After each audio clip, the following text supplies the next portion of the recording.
सूरज की सुनहरी किरणें धूल भरी गांव की पगडंडियों पर फैल रही थीं। पेड़ों की लंबी छायाएं जमीन पर ऐसे फैली थीं जैसे कोई खामोश कहानी बिखरी पड़ी हो। एक पुराने जर्जर मिट्टी के घर में करमदीन बेबस बैठा आसमान की ओर देख रहा था। उसकी आंखों में एक अजीब सी उदासी थी, जैसे वह बरसों से एक अनकही पीड़ा अपने अंदर दबाए बैठा हो। यही वह घर था जहां करमदीन ने अपनी पूरी जिंदगी गुजारी थी। पत्नी के गुजर जाने के बाद उसकी दुनिया सिर्फ उसके बेटे जमील तक सिमट गई थी। उसने अपना खून पसीना बहाकर बेटे को पाला, उसे पढ़ाया और फिर शादी करवाई। करमदीन को लगा कि अब उसके संघर्ष के दिन खत्म हो गए और उसका बुढ़ापा सुकून से गुजरेगा। लेकिन तकदीर के इरादे कुछ और ही थे। जमील की शादी शाजिया से हुई, जो एक पढ़े लिखे लेकिन घमंडी परिवार से आई थी। जब वह पहली बार गांव आई तो करमदीन ने उसे बड़े प्यार से अपनाया। लेकिन शाजिया को गांव की सादगी, पुराना मिट्टी का घर और करमदीन की मोहब्बत सब बेकार लगती थी। शुरुआत में शाजिया की कड़वाहट सिर्फ बातों तक सीमित थी, लेकिन जैसे जैसे समय बीतता गया उसका व्यवहार और कठोर होता गया। वह अक्सर जमील को उकसाते हुए कहती, हम इस बूढ़े को कब तक पालते रहेंगे? ये तो हमारे ऊपर बोझ बन गया है। जमील अपने पिता से बहुत प्यार करता था, लेकिन शादी के बाद जैसे उसकी सोच पर पर्दा पड़ गया था।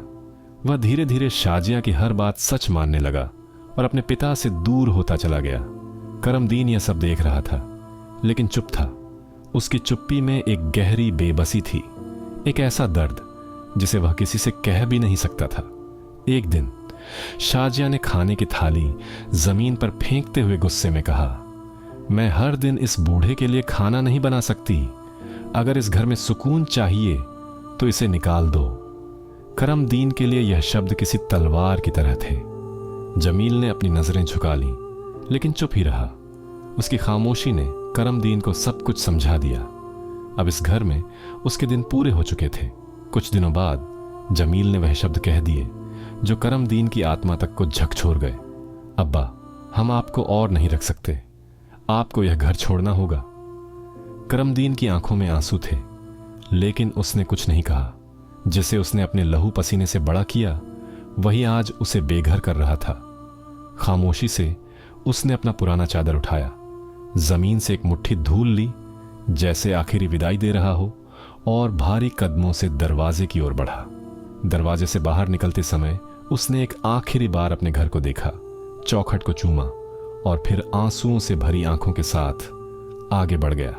जिस गांव में उसने अपनी पूरी जिंदगी बिताई थी, आज वही गांव उसे अजनबी लग रहा था। अपना घर छूटने के बाद वह गांव के बाहर एक अकेले पेड़ के नीचे जाकर बैठ गया। उसके पास न खाने को कुछ था, न रहने की जगह। कभी कभी कुछ राहगीर उसे खाना दे देते, जिसे वह शुक्रिया अदा करके ले लेता। कुछ लोग उसे हिकारत भरी नजरों से देखते और बिना कुछ कहे आगे बढ़ जाते। वह बस अपनी निगाहें झुका लेता और कुछ नहीं कहता। एक ठंडी रात, तेज सर्द हवा गांव में बह रही थी। करमदीन की तबीयत बहुत बिगड़ गई। उसका शरीर कमजोर था, आंखें धुंधली हो रही थीं।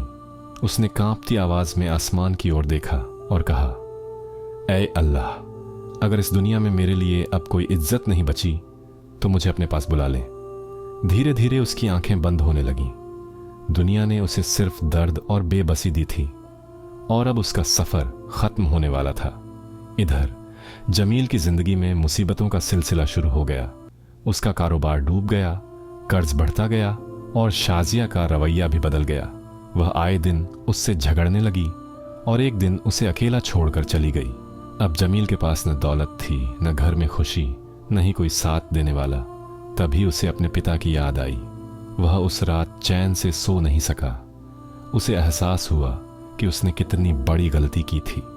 उसने उसी इंसान को ठुकरा दिया जिसने उसे जन्म दिया, उसे बड़ा किया, उसके लिए अपनी पूरी जिंदगी कुर्बान कर दी। पागलों की तरह वह गांव के बाहर दौड़ता हुआ निकला अपने अब्बा को खोजने के लिए। लेकिन जब वह वहां पहुंचा तो सिर्फ एक सूखा हुआ पेड़ और उसके नीचे एक ठंडी बेजान देह पड़ी थी। करमदीन इस दुनिया को छोड़ चुका था। उसकी कमजोर उंगलियां एक पुराने रुमाल को जकड़े हुए थीं। जिसमें जमील के बचपन की कुछ धुंधली तस्वीरें लिपटी हुई थीं। जमील घुटनों के बल गिर पड़ा और जोर जोर से रोने लगा। अब्बा, मुझसे बहुत बड़ी गलती हो गई, मुझे माफ कर दो। लेकिन अब कोई उसे माफ करने के लिए जिंदा नहीं था। करमदीन के चेहरे पर हल्की सी मुस्कान थी, जैसे वह इस दुनिया की सच्चाई को समझ चुका हो।